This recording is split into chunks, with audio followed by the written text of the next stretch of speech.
ಹಿರಿಯೂರು ದಕ್ಷಿಣ ಕಾಶಿ ಶ್ರೀ ತೇರುಮಲೇಶ್ವರ ಸ್ವಾಮಿಯ ಕರ್ಪೂರದಾರತಿ ಕಾರ್ಯಕ್ರಮದಲ್ಲಿ ಪ್ರತಿ ವರ್ಷದಂತೆ ಈ ವರ್ಷವೂ ವಿಜೃಂಭಣೆಯಿಂದ ನಡೆಯಿತು. ಜಾತ್ರೆಯಲ್ಲಿ ಹಿರಿಯೂರು ಶಾಸಕಿ ಪೂರ್ಣಿಮಾ ಶ್ರೀನಿವಾಸ್ ಅವರು ಭಾಗಿಯಾಗಿದ್ದರು. ಇನ್ನು ಕರ್ಪೂರದಾರತಿ ಪೂಜೆಯಲ್ಲಿ ಮೊದಲ ಕರ್ಪೂರದಾರತಿಯನ್ನು ನಗರಸಭಾ ಸದಸ್ಯರಾದ ಇ ಮಂಜುನಾಥ್ 64,500 ರೂಪಾಯಿಗೆ ನಡೆಸಿದರು.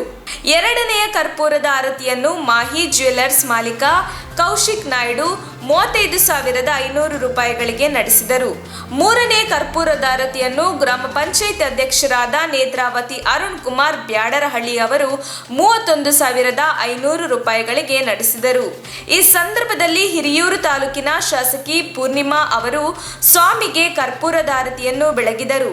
ಬಳಿಕ ಕೌಶಿಕ್ ನಾಯ್ಡು ಅವರಿಗೆ ಶಾಲು ಹೊದಿಸಿ ಗೌರವಿಸಿದರು. ಈ ಸಂದರ್ಭದಲ್ಲಿ ತಹಶೀಲ್ದಾರ್ ಶಿವಕುಮಾರ್, ಬಿ ನಗರಸಭೆ ಅಧ್ಯಕ್ಷರಾದ ಸಂಶುದ್ದುನ್ನೀಸಾ, ಉಪಾಧ್ಯಕ್ಷರಾದ ಬಿಎನ್ ಪ್ರಕಾಶ್, ಕೌಶಿಕ್ ನಾಯ್ಡು, ಜಿಎಲ್ ಮೂರ್ತಿ, ನಗರಸಭೆ ಪೌರಾಯುಕ್ತರಾದ ಡಿ ಉಮೇಶ್ ಹಾಗೂ ಕಾಂಗ್ರೆಸ್ ಪಕ್ಷದ ಅಭ್ಯರ್ಥಿಗಳಾದ ಜಿಲ್ಲಾ ಪಂಚಾಯಿತಿ ಮಾಜಿ ಸದಸ್ಯರಾದ ಆರ್ ನಾಗೇಂದ್ರ ನಾಯ್ಕ್, ಆರ್ ರವಿಚಂದ್ರ ನಾಯ್ಕ್, ನಗರಸಭೆ ಸದಸ್ಯರಾದ ಮಂಜುನಾಥ್, ಸುರೇಖಮಣಿ, ಯಶೋಧರ, ಶಿವರಂಜನಿ, ಮಮತಾ ಹಾಗೂ ಗ್ರಾಮ ಲೆಕ್ಕಾಧಿಕಾರಿಗಳಾದ ಮಾಯವರ್ಮ ಆರ್, ಗಿರೀಶ್, ರಾಜು, ಮಂಜುನಾಥ್, ಬಬ್ಬೂರು ಶಿವಣ್ಣ, ಐಮಂಗಳ ಹೋಬಳಿಯ ರಾಜಸ್ವ ನಿರೀಕ್ಷಕರಾದ ಗೋಪಿನಾಯ್ಕ, ಪೊಲೀಸ್ ಸಿಬ್ಬಂದಿ ವರ್ಗದವರಾದ ಮಹಂತೇಶ್, ಸಿದ್ದಪ್ಪ, ಶಿವಮೂರ್ತಿ, ಪ್ರವೀಣ್, ಪಿಎಸ್ಐ ಅನಸೂಯಮ್ಮ, ಚಂದ್ರಪ್ಪ, ಪ್ರಸನ್ನ, ಅನಿಲ್ ಕುಮಾರ್, ಚಿದಾನಂದ್, ಇಬ್ರಾಹಿಂ, ಖಲೀಲ್ ಹಾಗೂ ಕಾಂಗ್ರೆಸ್ ಪಕ್ಷದ ಎಲ್ಲ ಕಾರ್ಯಕರ್ತರು, ಮುಖಂಡರುಗಳು ಇತರರು ಸಹ ಈ ಕಾರ್ಯಕ್ರಮದಲ್ಲಿ ಭಾಗವಹಿಸಿದರು.